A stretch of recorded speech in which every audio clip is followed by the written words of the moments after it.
Hello everyone, कैसे हैं आप सभी लोग। उम्मीद है कि अच्छे और स्वस्थ होंगे। हम भी ठीक हैं। तो स्वागत है आप सभी का हमारे चैनल माँ की लाइफ में। वैसे तो आप सभी को पता है कि माँ की लाइफ इतनी आसान नहीं होती है। पूरे फर्स्ट मंथ से लेकर पूरे 9th मंथ तक हमें हर परिस्थितियों का सामना करना पड़ता है। कुछ अपने हार्मोनल चेंजेस की वजह से, तो कुछ बॉडी बदलाव की वजह से। लेकिन ये हमें 9th मंथ तक फेस करने पड़ते हैं, जब तक हमारा बेबी इस दुनिया में आ नहीं जाता है। तो थंबनेल देख के तो आप सभी को पता चल ही गया होगा कि मैं आज किस बारे में बात करने वाली हूँ। जी हाँ, ऐसे 3 लक्षण जो आपको अगर प्रेगनेंसी टाइम में नज़र आ रहे हैं, तो आप भी अनुमान लगा सकते हैं कि आपने जो प्रेगनेंसी कंसीव की है, वो बेबी बॉय की है या बेबी गर्ल की है। तो वीडियो काफ़ी हेल्पफुल रहने वाली है आप सभी के लिए, तो वीडियो में लास्ट तक ज़रूर बने रहिएगा। और क्या-क्या आपका मैच हो रहा है, आप लोग कमेंट करके ज़रूर बताइएगा।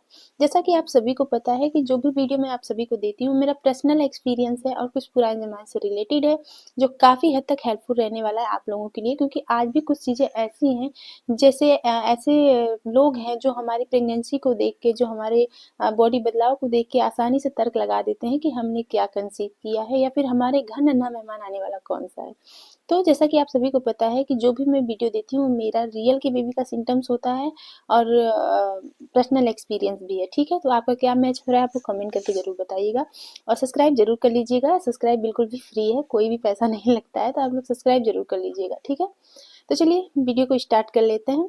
और सबसे पहले गलत थिंकिंग बिल्कुल भी ना लगाइएगा। बेटा बेटी में कोई अंतर नहीं है। भगवान जी जो हमें दे रहे हैं, बस उनका आशीर्वाद समझ के एक्सेप्ट कर लेना चाहिए। क्योंकि उनके अलावा कोई नहीं जानता कि हमने क्या कंसीव किया है। ये बस एक तौर है, एक तुक्का है, जो कभी कभी काफ़ी हद तक चीज़ें सटीक बैठ जाती हैं किसी किसी पे, और किसी किसी पे नहीं बैठती हैं। ठीक है, जरूरी नहीं है जो सामने वाले को हो रहा है वो आपको भी हो। और जो कहते हैं ना, कभी कभी चीज़ें एक जैसी होती है लेकिन हो जाता है उसका उल्टा। जो बेबी गर्ल का सिम्टम्स होता है, तो कभी कभी किसी किसी को उल्टा हो जाता है, बेबी बॉय हो जाता है, और किसी किसी को बेबी गर्ल हो जाता है। क्योंकि सिम्टम्स पे ध्यान नहीं देना चाहिए कि सभी की बॉडी अलग है और बॉडी हार्मोन्स अलग है, तो सभी के बॉडी के अकॉर्डिंग ही सारे सिम्टम्स नजर आएंगे। सभी की प्रेगनेंसी अलग है। ठीक है, जरूरी नहीं है कि सभी की प्रेगनेंसी एक जैसी होती है। आप लोग देखे होंगे अपने आसपास के लोगों में कि किसी किसी को उल्टियों का सामना बहुत ज़्यादा करना पड़ता है और किसी किसी को बिल्कुल भी नहीं करना पड़ता। तो कोई कहता है कि मुझे मेरी बेबी गर्ल के समय उल्टियों का सामना बहुत ज़्यादा करना पड़ा था, कोई कहता है कि मेरे बेबी गर्ल बॉय के समय मुझे उल्टियों का सामना बहुत ज़्यादा करना पड़ा था। तो इसीलिए कहती हूँ ना कि सभी के बॉडी के ऊपर, सभी के हार्मोन्स के ऊपर डिपेंड करता है कि उनमें क्या लक्षण सबसे ज़्यादा नजर आएंगे। ठीक है, तो चलिए वीडियो को स्टार्ट कर लेते हैं। सबसे पहला जो लक्षण अगर आप में भी नजर आ रहा है, तो आप भी अनुमान लगा सकती हैं कि आपके घर जो नन्हा मेहमान आने वाला है वो क्या है, बेबी बॉय है या बेबी गर्ल है। तो यूरिन का बार बार आना, जी हाँ, अक्सर आप देखे होंगे प्रेगनेंसी टाइम में किसी किसी को बहुत ज़्यादा यूरिन की समस्या हो जाती है। यूरिन बार बार जाना पड़ता है, बार बार पास करना पड़ता है, हर 10 से 15 मिनट में।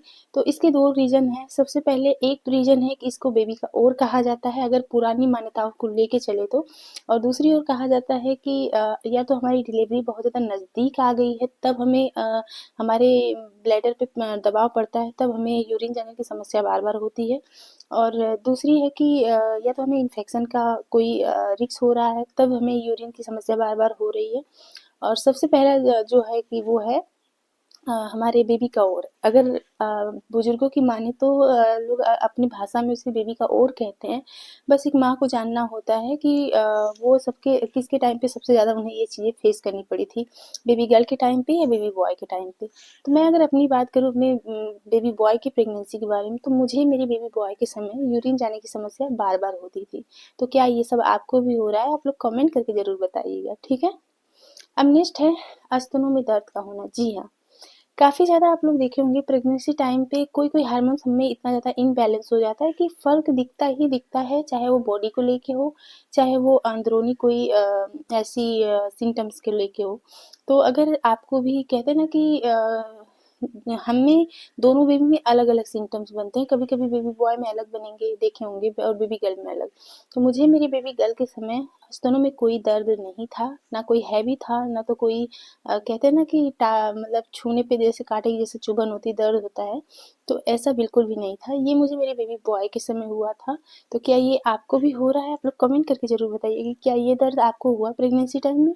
वैसे प्रेगनेंसी टाइम में कुछ ना कुछ ऐसा हमारे साथ लगा ही रहता है, क्योंकि हार्मोन्स हमेशा ऊपर नीचे होते रहते हैं। ठीक है, अब नेक्स्ट है स्मेलिंग का ना होना। जी हाँ, काफ़ी ज़्यादा डाउट रहता है सभी को किसी-किसी को देखेंगे स्मेलिंग बहुत ज़्यादा होती है प्रेगनेंसी टाइम में, कि बहुत ज़्यादा होती है, वो कुछ खा नहीं पाते हैं और किसी-किसी को बिल्कुल भी नहीं होती है, वो नॉर्मल रहता है। तो मैं अगर अपनी बताऊँ तो मुझे मेरे बेबी बॉय में बिल्कुल भी स्मेलिंग नहीं हुई थी, मैं बिल्कुल भी नॉर्मल थी और मेरे बेबी गर्ल के टाइम पे मुझे बहुत ज़्यादा स्मेलिंग होती थी, मैं बिल्कुल भी कुछ भी नहीं खा पाती थी, हर एक चीज़ में स्मेलिंग आती थी। चावल हो गया, मसाले हो गए, सब्जियाँ हो गईं, कुछ भी नहीं खा पाती थी। जो मेरी फ़ेवरेट चीज़ें होती थी ना, मैं वो भी नहीं खा पाती थी। और मैं अपने बेबी बॉय की प्रेगनेंसी में देखा है कि मुझे क्योंकि एक माँ है, पहले बेबी के अंतराल दूसरे में क्या हो रहा है सब समझ में आ जाता है। तो मुझे मेरे बेबी बॉय का आधा से ज़्यादा सिम्पटम्स जब बदलने लगा 5वें मंथ से, तभी मुझे सारी चीज़ें समझ में आने लगी। तो हो सकता है कि इस बार मेरा और चेंज हुआ हो, जिसे गाँव की भाषा में कहते हैं और चेंज हुआ होगा।